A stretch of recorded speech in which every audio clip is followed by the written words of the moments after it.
I never thought my life would end with a text message. But sometimes betrayal doesn't come with slammed doors or shouting, it arrives quietly glowing on a phone screen while you're signing your son out of daycare. That day, I bent over the clipboard writing Leo's name, smiling at his little voice tugging my sleeve, asking if I'd brought his dinosaur snacks. My phone pinged, and without hesitation, I glanced down, expecting something mundane from my husband. Instead, I read words that shattered the last 9 years of my life. Moving to Spain with Jackie. I've transferred our savings to my private account. Good luck paying rent. My hand froze mid-signature.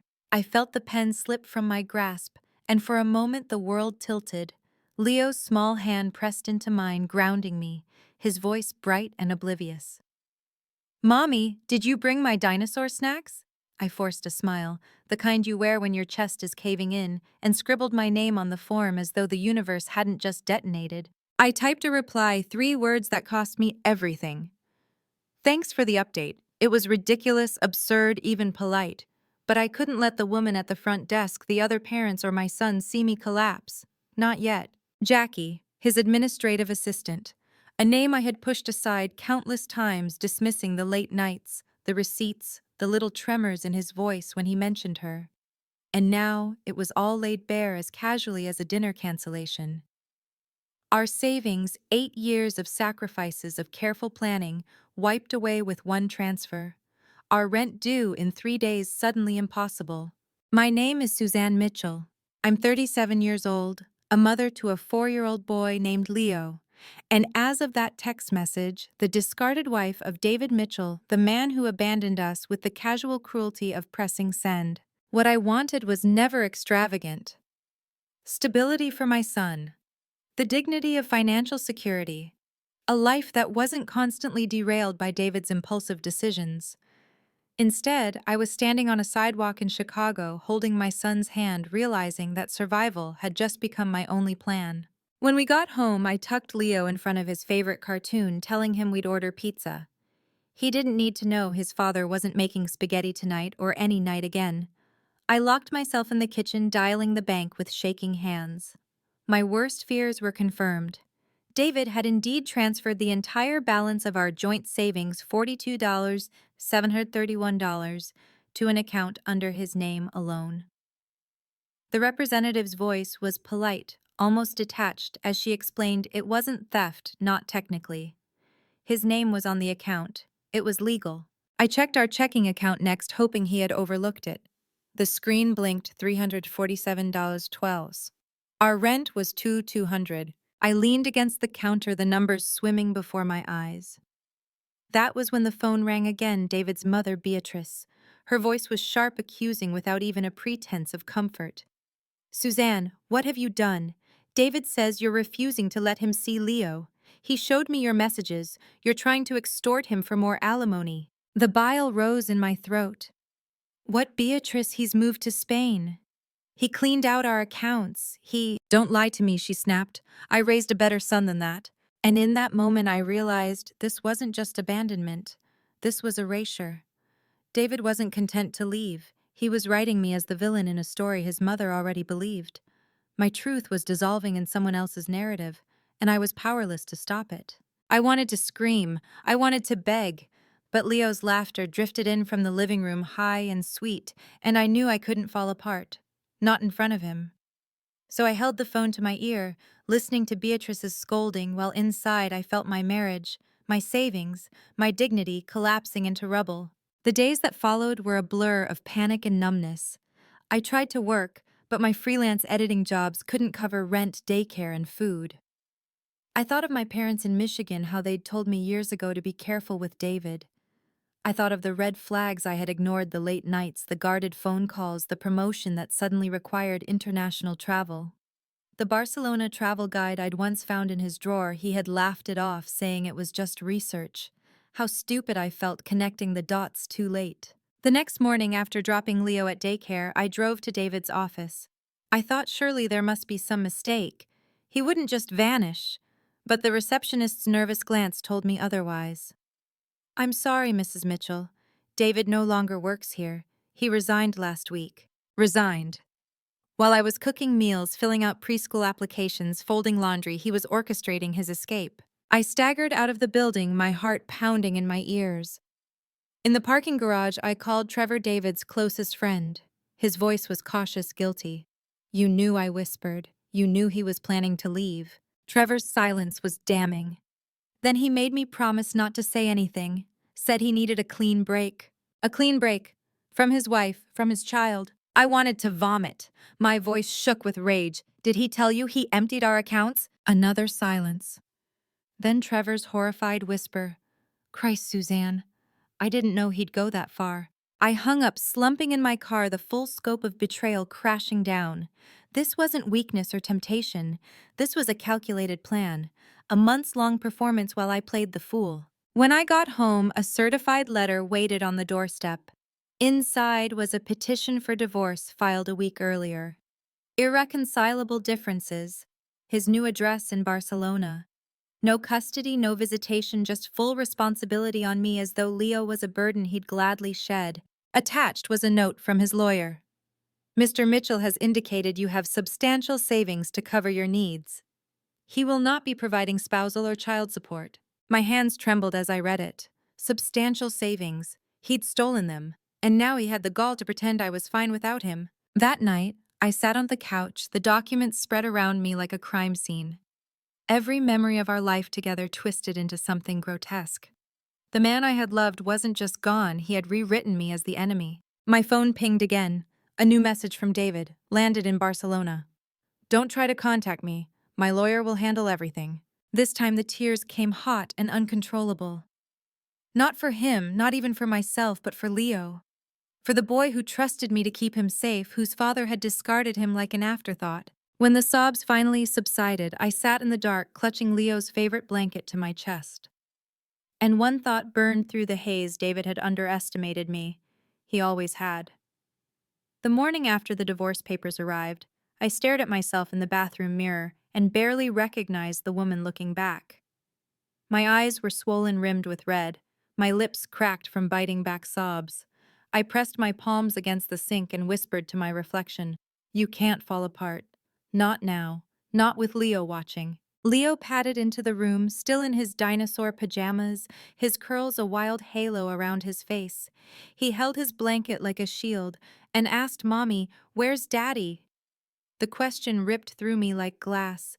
I knelt down, hugging him tight, inhaling his baby shampoo scent. "Daddy's away for a while," I said softly, my throat tight. He frowned but didn't press further.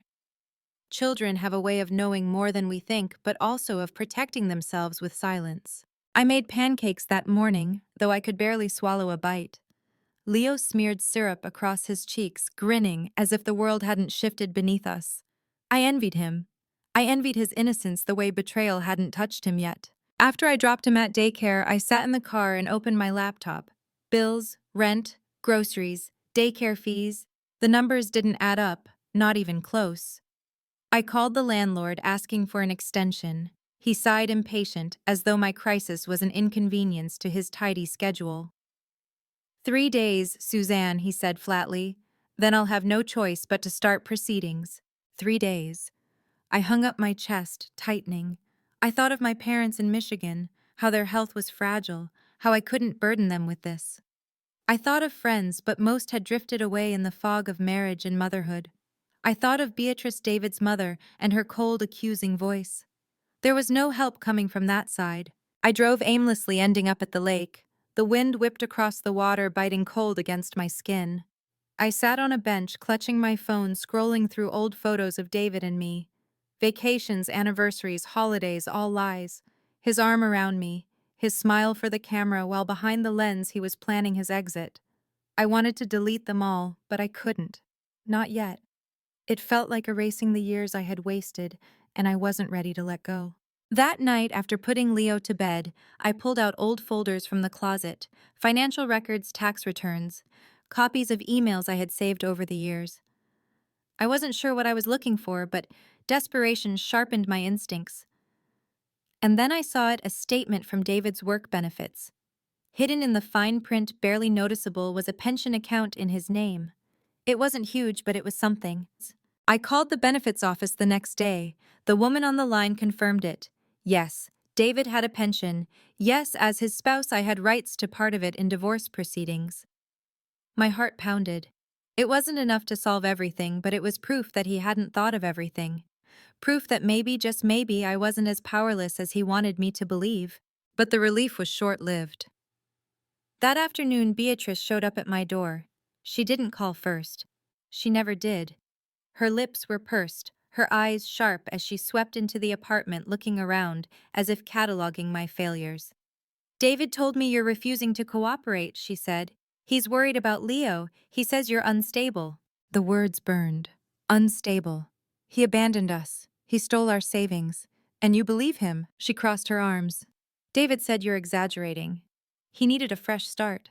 Men sometimes— Stop! I snapped, my voice shaking with fury. He didn't just leave. He erased us. He erased me. And if you can't see that, then you're as blind as I was. Leo peeked out from his bedroom, clutching his blanket. Beatrice's gaze softened slightly at the sight of him, but she said nothing more. She just left her heels clicking against the floor, the door slamming shut behind her. I sank onto the couch, trembling. It wasn't just David I was fighting. It was his entire narrative, one he was feeding to his mother, to his friends, to anyone who would listen. He wasn't just gone. He was rewriting the story so that I was the villain, the unstable wife, the burden. That night, as I watched Leo sleep, a quiet determination settled over me. I couldn't control David's lies, but I could control my truth. I could protect Leo, and I could fight not just for money, but for justice, for dignity, for the part of me David hadn't destroyed. I opened my laptop again, this time searching for lawyers. My stomach clenched as I saw the fees, the retainers, the staggering cost. But then I remembered the pension. It wasn't much, but it was a lever. And if David thought he had left me defenseless, he was about to learn how wrong he was. In the silence of the night, I whispered to myself, "You can do this, Suzanne. You have to." The first lawyer I met looked at me with polite detachment, as though I were just another case file.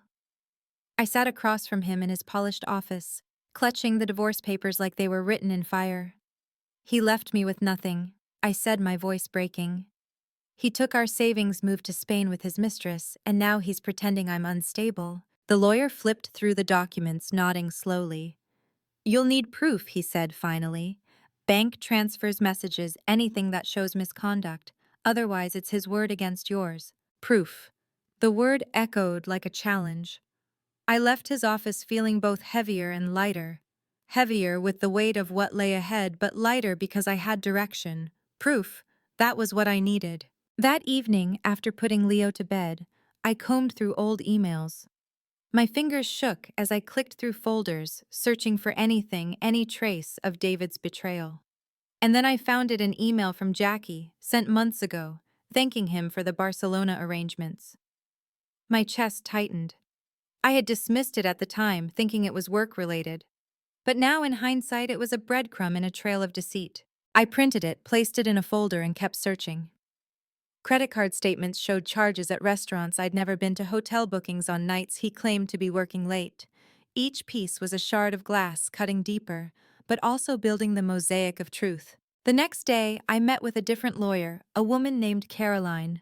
She was sharp-eyed, her handshake firm, her presence commanding. I laid the folder before her, my voice trembling as I explained everything. She listened without interrupting, her gaze, steady, her silence a comfort rather than a judgment. When I finished, she closed the folder and said, "Suzanne, you have more than a case. You have a story. And in court, stories matter, especially when there's a child involved." Her words were like oxygen. For the first time since David's text message, I felt like maybe, just maybe, I wasn't doomed. Caroline outlined the plan. We would file for spousal and child support, demand access to the pension, and subpoena bank records to uncover hidden assets. She warned me it wouldn't be easy. David would fight, his lawyer would attack, and the process would be brutal. But she promised one thing: "We'll make sure your voice is heard." That night, I sat with Leo on the couch, watching him line up his toy dinosaurs with careful precision. His little face was serene, untouched by the chaos swirling around us. I leaned down and kissed his hair, whispering, "I'll protect you. I'll fight for us." The days that followed blurred into preparation. Caroline gathered documents, filed motions, and prepped me for hearings. I practiced answering questions, my voice steady even as my heart raced. Each night after Leo was asleep, I studied the papers, memorizing dates and details until they felt etched into my bones. But amidst the chaos, there were moments of crushing doubt. What if the court believed David's lies? What if they saw me as unstable, as unfit? What if Beatrice testified against me, painting me as the villain? I lay awake in the dark, fear gnawing at me, until I reminded myself David had already stolen my savings, my stability, my trust. I couldn't let him steal my voice, too. The first court date arrived on a gray, rainy morning. I wore my best blazer, my hands trembling as I clutched Caroline's arm. When David's face appeared across the courtroom, my stomach turned. He looked polished, confident, his suit crisp, his smile smug. Jackie sat beside him, her hand slipping into his, her eyes daring me to crumble. But I didn't. I lifted my chin, steadied my breath, and met his gaze with all the strength I had left. For 9 years he had underestimated me. Today he would see the woman he tried to erase. The courtroom felt colder than any winter I had ever endured. The hum of whispers echoed off the walls as the judge entered, and for a fleeting moment I thought of the day David texted me at daycare, the numbness, the disbelief. Only this time I wasn't alone. Caroline stood beside me, a wall of resolve, her legal pad crisp and ready. David's lawyer began with rehearsed confidence, painting him as a man simply seeking happiness after an irreparably broken marriage. His tone was smooth, almost sympathetic, as though abandonment and theft were nothing more than unfortunate misunderstandings. When it was Caroline's turn, her voice was steady, sharp, and deliberate. She laid out the evidence like a surgeon making incisions: the drained savings account, the email from Jackie, the sudden resignation, the certified letter filed before he even left. Each detail cut through the room, stripping away David's carefully crafted mask. David shifted in his chair, his smile fading. Jackie's face paled as Caroline held up the credit card statements, hotel bookings, restaurant bills, the Barcelona flight purchased weeks before his text. This wasn't a sudden decision, Caroline told the court. This was premeditated desertion. I felt my chest tighten with a mix of rage and vindication. For so long I had carried the weight of being dismissed as paranoid, unstable, dramatic. Now the truth was spoken aloud, undeniable, each word echoing in the silence. When it was my turn to testify, my hands trembled as I took the oath. I looked at the judge, then at the empty space between me and David. My voice shook at first, but with every sentence I grew steadier. I told the court about Leo, the pancakes, the dinosaur snacks, the nights he asked where his father was. I described the savings account, the rent, the fear of eviction. I didn't embellish. I didn't need to. The truth was brutal enough. At one point, Caroline asked me, "Suzanne, when you read that message at daycare, what went through your mind?" I swallowed hard, remembering the moment in excruciating detail. "I thought my life was over," I said softly. But then I looked at my son and I realized I didn't have the luxury of falling apart. I had to keep going. For him. The judge nodded, his expression unreadable, but I saw the flicker of something human in his eyes. David was called next. He adjusted his tie, trying to project calm, but his arrogance betrayed him. When asked why he drained the savings, he smirked. It was my money too. I had every right. When asked about Leo, his answers were clipped, dismissive. "He'll be fine. Kids adapt." I saw the judge's brow furrow at that and my heart clenched. David wasn't just showing his cruelty, he was proving it. Then came the twist. Caroline introduced the pension documents.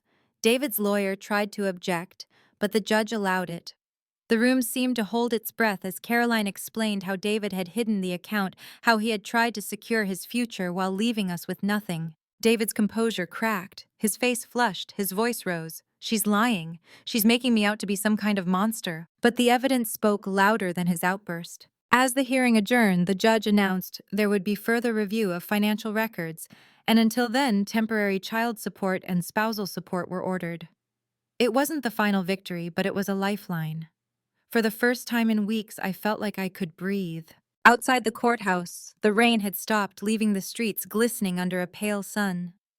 Caroline placed a hand on my shoulder. This is only the beginning, Suzanne.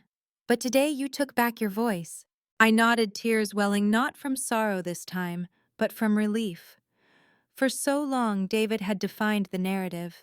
Today I had spoken my truth and it had landed where it mattered. That night, as I tucked Leo into bed, he whispered, "Mommy, did you win?" I kissed his forehead, my voice soft. "We're winning, sweetheart. One step at a time." The weeks after that first hearing felt like walking through a battlefield where the smoke hadn't cleared. Each day brought another email from Caroline, another document to sign, another memory of what David had done. But instead of drowning me, the weight began to carve me into something stronger, sharper. David tried to keep up his performance from Spain. He sent photos of himself and Jackie in sunny plazas, sipping wine, laughing as though our lives had never existed.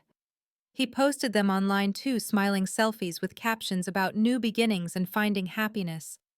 Every picture was a knife, but every knife became proof. Proof of his disregard for Leo, proof of his extravagance while I was scraping coins from the bottom of my purse to buy groceries. Caroline gathered it all. Screenshots, receipts, witness testimonies. Trevor, his best friend, eventually agreed to speak to her after weeks of guilt gnawing at him. He admitted David had been planning his escape for months, that he bragged about a fresh start without the baggage of a wife and child. When Caroline relayed Trevor's words to me, I cried, not out of sadness this time, but out of relief. Because finally, someone other than me was acknowledging the truth. Meanwhile, life at home was a tightrope. I balanced freelance projects late into the night, fighting exhaustion while keeping up the facade of normalcy for Leo. He was perceptive, my boy. Too perceptive. One evening, as we colored dinosaurs together, he asked quietly, "Mommy, why doesn't Daddy call me?" My chest constricted. I forced a smile, blinking back tears. "Daddy's far away, sweetheart. But I'm right here." He nodded, but the shadow in his eyes stayed with me. The second court hearing was set for custody arrangements. I dressed carefully, my nerves buzzing under the fabric of my blazer. When I walked into the courtroom, I saw David seated confidently, his lawyer beside him. Jackie wasn't there this time. Perhaps even she knew that custody hearings weren't photo opportunities. David's lawyer tried to paint me as financially unstable, incapable of providing for Leo. They showed bank statements highlighting my dwindling funds, my overdue rent. My stomach twisted, but I held my ground. When it was my turn, Caroline asked the questions we had rehearsed. I spoke about Leo's routines, his daycare, his medical history, the nights I stayed up with him when he had fevers, the mornings I packed his little dinosaur lunchbox. I painted a picture of reality, the quiet, messy, beautiful truth of motherhood. When David took the stand, Caroline's cross-examination was merciless. She asked when he had last attended a parent-teacher meeting. He couldn't remember. She asked when he had last paid for daycare. He shifted uncomfortably, muttering that it had been a while. She asked if he had called Leo since leaving. He admitted he hadn't. The silence in the courtroom was deafening. Even his lawyer seemed to shrink in his chair. By the end of the day, the judge ruled temporary full custody in my favor. David was granted visitation supervised if he even bothered to come back to the country. I nearly collapsed with relief. That night, when I told Leo, he didn't fully understand, but he hugged me tighter than ever and whispered, "I don't want anyone else but you, Mommy." And for the first time, I believed we might actually be okay. But this war wasn't finished. The financial reckoning loomed, and with it the possibility of uncovering secrets even darker than betrayal. David thought he had buried everything under Spanish sunlight. He had no idea the storm that was still coming for him. The day of the final hearing arrived like the edge of a storm, charged, heavy, inevitable. By then, months had passed since that first text at daycare. Months of scraping by, of building a case, of steadying my voice so I could speak for myself and for Leo. And now everything we had prepared was coming to a head. The courtroom was full this time. Journalists had picked up pieces of the story, an American businessman fleeing to Spain, leaving a wife and child behind. There were whispers, flashes of cameras outside the building. I held Leo's hand tightly before Caroline led me inside. My son stayed with a friend in the hallway coloring dinosaurs, while I prepared to face his father one last time. David looked different now. Thinner, paler, the tan from his Barcelona photos faded. His once pristine suit was rumpled at the cuffs. Jackie was nowhere to be seen. For the first time, he looked less like the man who had texted me from an airport and more like a man cornered. Caroline opened with the pension and bank transfers, but this time she added the new evidence: the whistleblower who had sent me documents showing David had funneled money into a Spanish account long before he filed for divorce. The paper trail was undeniable. Each page Caroline handed to the judge felt like another stone on a crumbling wall. When it was my turn to speak, I did not cry. I described the life Leo and I had built in David's absence. I described the nights of fear, the eviction notices, narrowly avoided the weight of explaining to a child why his father had disappeared. And then I looked directly at David. I believed loyalty meant safety. I said softly, my voice steady, I was wrong. But I will not let my son pay for my mistake. The judge asked David about the offshore transfers. He stammered, muttered about business expenses, but each explanation unraveled under questioning. He admitted reluctantly that he had opened a Spanish account in his name only. He admitted he had not called Leo once since leaving. His mask cracked completely when Caroline asked Mr. Mitchell, "Do you consider your son a burden?" "No," he snapped. "I just needed freedom." The words hung in the air like smoke. The judge's expression hardened. By the afternoon, the ruling was clear. David was ordered to pay back the savings he had transferred plus child support and a share of his pension. Custody of Leo was awarded solely to me. Any visitation would require petitioning the court and proving consistency. The judge's final words echoed in my mind. You cannot abandon responsibility simply because you change countries. When it was over, I walked out into the crisp autumn air, the courthouse steps lined with fallen leaves. Caroline squeezed my shoulder. "It's done," she said quietly. "You're free." Free! The word felt strange in my mouth, like something too big to swallow. But as I breathed in the cold air, I realized it wasn't freedom from David. I was feeling it was freedom from the story he had written for me. He had cast me as the villain, the unstable wife, the burden. Today, in front of the world, I had taken back my name. That night, after Leo fell asleep, I sat by his bed and watched him dream. His small chest rose and fell. His curls spread across the pillow. For the first time since that text message, my tears were not from despair. They were from relief. We were safe. We were starting over. I went to the kitchen, poured myself a glass of water, and stood by the window. The city lights shimmered below, the hum of traffic rising like a distant lullaby. I thought of David in Spain, of his empty apartment, of the silence that would greet him where applause once had. And I felt no satisfaction, only a quiet kind of justice. He had chosen freedom without responsibility. I had chosen survival with integrity, and survival had won. I'm telling you this story now, not to bask in revenge, but to remind you of something I had to learn the hardest way possible. Betrayal does not define you. It reveals you. It shows you who you are when everything else is stripped away. If my story resonates with you, please know you're not alone. Share your thoughts below. Your voice matters. Like, share, and subscribe if you want more stories like mine. And together we can build a space where women's voices, our truths, aren't erased.